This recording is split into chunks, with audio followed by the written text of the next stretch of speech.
இந்த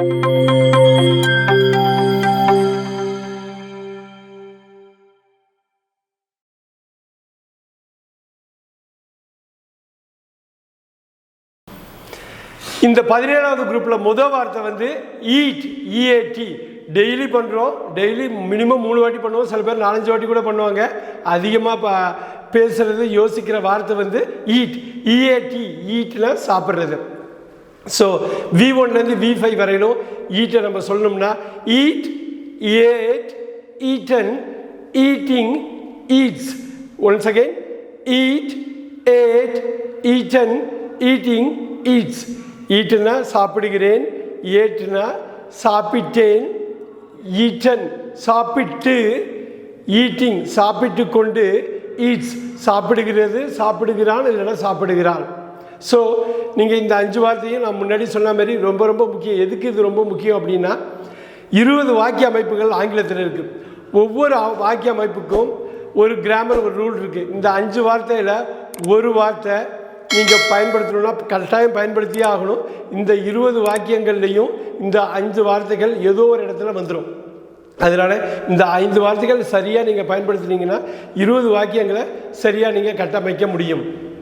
so the next word நம்ம பார்க்க போகிறது இந்த குரூப் நம்பர் 17ல் ஃபால், FALL, ஃபால்.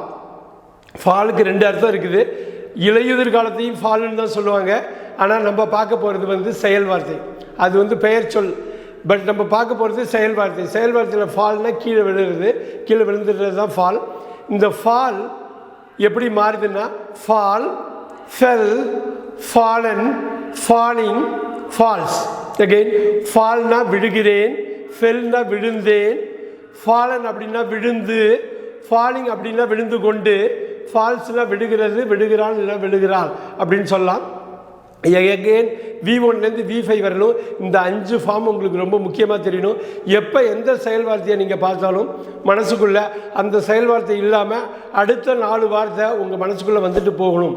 அப்படி வந்துட்டு போகிறப்ப எந்த வாக்கியம்னாலும் ஆங்கிலத்தில் 20 வாக்கிய வகைகள் இருக்குது. எந்த வாக்கியம்னாலும் உங்களால் தப்பு இல்லாமல் அமைக்க முடியும். ஏன்னா இந்த 5 செயல் வார்த்தைகளில் ஒன்று தான் இந்த 20க்குள்ளே போகுது. எகெயின் இந்த ஒரு செயல் வார்த்தை ஒரு வார்த்தைன்னு தான் நினைக்கிறீங்க, ஆனால் அதுக்கு பின்னாடி இந்த வார்த்தையும் சேர்த்து 5 வார்த்தை இருக்குது. இது ரொம்ப முக்கியம். ஸோ இது 2வது வார்த்தை ஃபால். இப்போ இந்த கேட்டகரி 17ல், இந்த வகை 17ல் 3வது வார்த்தைக்கு போகும். அந்த 3வது வார்த்தை என்னென்னா ஃபார்பிட், FORBID. ஃபார்பிட்னா மறுக்கப்பட்ட இடம், அனுமதிக்கப்படாத இடம். ஃபார்பிட், ஃபார்பிட்னா அனுமதி கொடுக்கப்பட்ட, தடை செய்யப்பட்ட இடம். ஃபார்பிட், தடை செய் அப்படிங்கிறது தான் ஃபார்பிட். இந்த ஃபார்பிட் வந்து எப்படி நீங்கள் சொல்லலாம், ஃபார்பிட், ஃபார்பேட், FORBADE. இதில் FORBAD அப்படிங்கிற ஸ்பெல்லிங்லையும் யூஸ் பண்ணுவாங்க. யூகேலையும் யூஎஸ்லையும் இந்த ஸ்பெல்லிங் கொஞ்சம் மாறும். FORBADங்கிறது யூஎஸில் யூஸ் பண்ணுற ஒரு ஸ்பெல்லிங். FORBAD யூகேல யூஸ் பண்ணுவாங்க. Forbidden, FORBIDDEN. ஃபார்பிடிங், FORBIDDEING, ஃபார்பிடிங். Then finally ஃபார்பிட்ஸ். So தடை செய்யப்படுகிறேன், ஐ ஃபார்பிட், தடை செய்கிறது, தடை செஞ்சது, தடை செய்து, தடை செய்து கொண்டு, தடை செய்கிறது. ஸோ ஃபார்பிட் அப்படின்னா தடை செய்யப்படுறது, தடை செய்கிறது. அந்த இடத்துல நாட் அலவுடுன்னு சொல்லுவாங்க இல்லைங்களா. இட் இஸ் ஃபார்பிடன் அப்படின்னா இட் இஸ் நாட் அலவுட், அது வந்து அனுமதிக்கப்படவில்லை. ஃபார்பிடன் அப்படின்னா அனுமதிக்கப்படுகிறதில்லை அப்படிங்கிற மீனிங்கில் வருது. எகெயின் இந்த மாதிரி வார்த்தைகளை நீங்கள் பயன்படுத்துகிறப்ப ஸ்பெல்லிங்கும் சரி, V1, V2, V3, V4, V5 ஃபார்மேட்டும் சரி ப்ராப்பராக நீங்கள் ஸ்பெல் பண்ணிவிட்டு நீங்கள் பயன்படுத்தணும். எகெயின் இது 3வது வார்த்தை வந்து ஃபார்பிட், அனுமதி இல்லை, அனுமதிக்கவில்லை அப்படிங்கிற மீனிங்கில் வர்றது. இப்போ நம்ம 4வது வார்த்தைக்கு போவோம். அந்த 4வது வார்த்தை ஃபர்கட், FORGET, ஃபர்கட். ஃபர்கட் அப்படின்னா மறக்கிறது. ஃபர்கட்ல நிறைய விஷயங்கள் நம்ம மறப்போம். ஆனால் இந்த வார்த்தையை மறந்துடக்கூடாது, இந்த ஃபர்கட்டுங்கிற வார்த்தையை மறந்துடக்கூடாது. ஏன்னா அடிக்கடி வர்ற வார்த்தை அது. ஏன்னா அடிக்கடி நம்ம மறந்துடுறோம். இந்த மறந்து போகிற இந்த ஃபர்கட் வார்த்தையை ஞாபகம் வச்சுக்கணும். சரிங்களா? Forgot, FORGET. இதுக்கும் சரி ஒரு அமெரிக்கன் வே ஆஃப் சேயிங்கும் இருக்குது, பிரிட்டிஷ்லேயும் சொல்லுவாங்க. இது ஃபர்கட், ஃபர்காட், ஃபர்காட்டன் அப்படின்னு. ஃபர்காட்டன்னு சொன்னீங்கன்னா அது US வேல சொல்கிறது. அப்புறம் forgetting, forgets.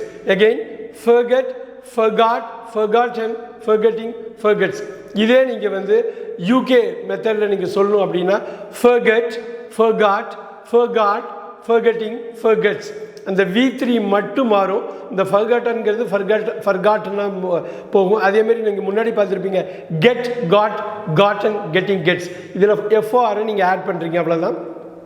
forget, forgot, forgotten US way, forgot UK way, forgetting, forgets.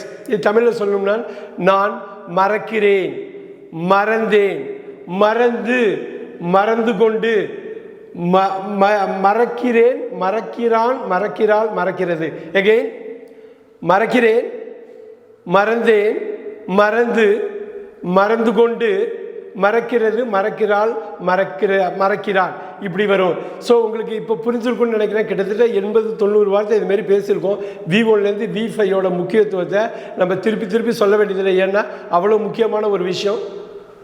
Again இந்த வார்த்தையை நீங்கள் அந்த 5 வார்த்தையை 20 வாக்கிய அமைப்பில் நீங்கள் டிஸ்ட்ரிபியூட் பண்ண போகிறீங்க. என்கிட்ட எல்லோரும் கேட்குற ஒரே கேள்வி, என்னால் வாக்கியத்தில் ஃப்ரேம் பண்ண முடியல அப்படின்னு தான் நிறைய பேர் சொல்லுவாங்க. வேர்ட்ஸ் எனக்கு தெரியுது, வாக்கியத்தில் அமைச்சு எழுத முடியலன்னு. அந்த 20 வகையான வாக்கியங்கள் நம்ம தனியாக ஆக்டிவ் வாய்ஸ், பேசிவ் வாய்ஸுங்கிற வீடியோவில் காணொலியில் கொடுத்துருக்கோம். நீங்கள் போய் அதை பார்த்தீங்கன்னா இந்த 5 ஃபார்மில் ஒரு ஃபார்ம் வந்து ஒவ்வொரு வாக்கிய அமைப்புலையும் பயன்படுத்துகிறத நீங்கள் பார்த்துருக்கலாம். அதனால் இது ரொம்ப முக்கியம். இந்த 4 வார்த்தை பார்த்துட்டோம் இந்த குரூப் 17ல். 5வது வார்த்தையாக நம்ம பார்க்க போகிற வார்த்தை forgive, FORGIVE. forgiveனா மன்னிக்கிறது. உலகத்திலே மிக சிறந்த செயல் அப்படின்னா மன்னிக்கிறதுன்னு சொல்லுவாங்க.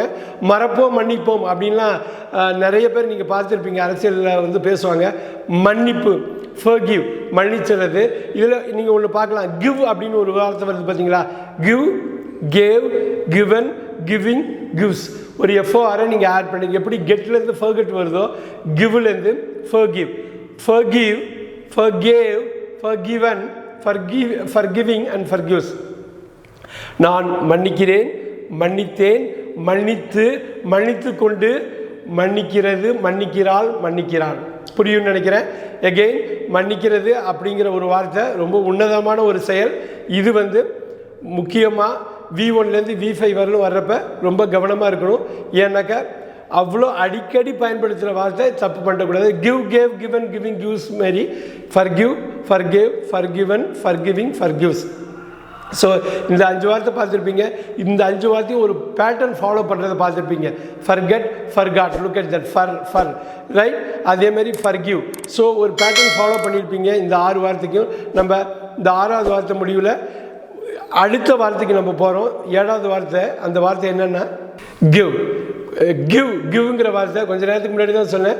கிவ்லேருந்து forgive நீங்கள் FOR போடலான்னு. அதே தான் give, gave, given, giving, gives. கிவ்னா கொடுக்கறது. எல்லா நாளும் எப்போ பார்த்தாலும் நம்ம பயன்படுத்துகிற ஒரு வார்த்தை give, கொடுக்கறது. give கொடுக்கிறேன், gave கொடுத்தேன், given கொடுத்து, giving கொடுத்து கொண்டு, gives கொடுக்கிறது, கொடுக்கிறான், கொடுக்கிறாள். இப்போ ரொம்ப நல்லாவே புரிஞ்சிருக்குன்னு நினைக்கிறேன் இந்த 5 ஃபார்மேட் எப்படி வருதுன்னு. எகெயின் இந்த V1, V2, V3, V4, V5 கட்டாயமாக நீங்கள் தெரிஞ்சுக்க வேண்டிய ஒரு விஷயம். ஏன்னா இதில் ஸ்பெல்லிங்லேயோ ஃபார்ம்லேயோ ஏதோ ஒரு வகையில் நீங்கள் தப்பு பண்ணிங்கனாக்கா அது அர்த்தமே மாறி போயிடும். So forgive, forgave, forgiven. For example give, gave, givenல கிவன் போடுற இடத்துல கேவ் போட முடியாது, கேவ் போடுற இடத்துல கிவன் போட முடியாது. அப்படி போட்டால் கிராமட்டிக்கலாக தப்பு, அர்த்தமும் மாறி போயிடும். அதனால் இது ரொம்ப முக்கியம். இந்த ஆர்டர் படி பார்க்குறது ரொம்ப முக்கியம். 1, 2, 3, 4, 5 இந்த ஆர்டர் ரொம்ப முக்கியம். இந்த குரூப் நம்பர் 17ல் அடுத்ததாக நம்ம பார்க்க போகிற வார்த்தை வந்து SEE. உடம்புலேயே ரொம்ப முக்கியமான ஆர்கன் வந்து இந்த கண்ணு தான். இந்த பார்க்குறத வச்சு நிறைய நம்ம பண்ணுறோம். Every day, every minute, every second, nano second நம்ம பார்க்குறோம், ரைட். இந்த சிங்கிற வார்த்தை கட்டாயமாக நமக்கு தெரிஞ்சுருக்கணும். SEE, சி அப்படிங்கிற உச்சரிப்பு. இந்த உச்சரிப்பில் SEAவும் சி தான், கடலை குறிக்கும். ஆனால் SEE அப்படிங்கிற சி வந்து பார்க்குறத குறிக்கும். See, saw, seen, seeing, sees. Again see பார்க்கிறேன், சா பார்த்தேன், சீன் பார்த்து, சீயிங் பார்த்து கொண்டு, சீஸ் பார்க்கிறது, பார்க்கிறாள், பார்க்கிறான். அகைன் இது ரொம்ப ரொம்ப முக்கியம். ஐ சி அப்படிங்கிறது நான் பார்க்கிறேனுங்கிற மாதிரி வருது. இப்போ நான் திருப்பி சொன்னது தான் 12 செய்வினை வாக்கியங்கள், 8 செயற்பாட்டு வினை வாக்கியங்கள், மொத்தம் 20 வாக்கிய அமைப்பு வந்து ஆங்கிலத்தில் இருக்குது. இந்த 20 வாக்கிய அமைப்புகளுக்கும் செயல் வார்த்தைங்கிறது ஒரு இருதயமாக செயல்படுது, ஒரு ஹார்ட்டாக செயல்படுது. அந்த செயல் வார்த்தை 5 ஃபார்மில் இருக்கிறதுனால அந்த 5 ஃபார்மில் இந்த 20 வாக்கிய அமைப்புகளுக்கு டிஸ்ட்ரிபியூட் பண்ணுறது, எப்படி டிஸ்ட்ரிபியூட் பண்ணுறதுங்கிறதுல தான் இந்த V1, V2, V3, V4, V5 இருக்குது. ஸோ சில இடத்துல அந்த 20 வாக்கியங்களில் 11 வாக்கிய அமைப்புகளில் பார்த்துங்க, இந்த 20 வாக்கியங்களில் 11 வாக்கிய அமைப்புகளில் V3 வருது. இப்போ நீங்கள் சீசா சீன் வந்து சீன் மட்டும் 11 வாக்கிய அமைப்புகளில் வருது. ஸோ முக்கியமாக அது ரொம்ப ரொம்ப ரொம்ப முக்கியமாக இருக்குது. அப்புறம் அந்த V4 அப்படின்னு சொல்கிற சீயிங் வந்து 4 வாக்கிய அமைப்புகளில் இருக்குது. ஆனால் அந்த V2வில் சான்னு சொல்கிறோம் இல்லைங்களா, சீசா சீன் சீயிங் சீஸில் அந்த சா ஒரே ஒரு இடத்துல தான் 20 வாக்கிய அமைப்புகளில் இருக்குது. இதோட முக்கியத்துவம் நீங்கள் தெரிஞ்சால் தான் கரெக்டாக எந்த இடத்துல எப்போ பயன்படுத்துவீங்க அப்படின்னு உங்களுக்கு தெரியணும். ஃபார் எக்ஸாம்பிள், இந்த ஃபஸ்ட்டு சொல்கிற சிங்கிற V1 2 இடத்துல தான் வருது. இது மாதிரி நீங்கள் பார்த்தீங்கன்னா 20 இடத்துலையும் பர்டிகுலராக ஏதோ ஒரு வார்த்தை, இந்த 5 வார்த்தைகளில் ஒரு வார்த்தை வந்துக்கிட்டே இருக்கும். நீங்கள் ஆக்டிவ் பேசிவ் வாய்ஸ் காணொலியை பார்த்தீங்க அப்படின்னா கட்டாயமாக நான் என்ன சொல்ல வரேன்னு புரியும். ஸோ இது முக்கியத்துவம் வாய்ந்த காணொலி. இதை கட்டாயமாக புரிகிற வரையிலும் ரிவைஸ் பண்ணி நீங்கள் பாருங்கள். அடுத்து நம்ம பார்க்க போகிற குரூப் நெக்ஸ்ட் வகை 18வது வகை.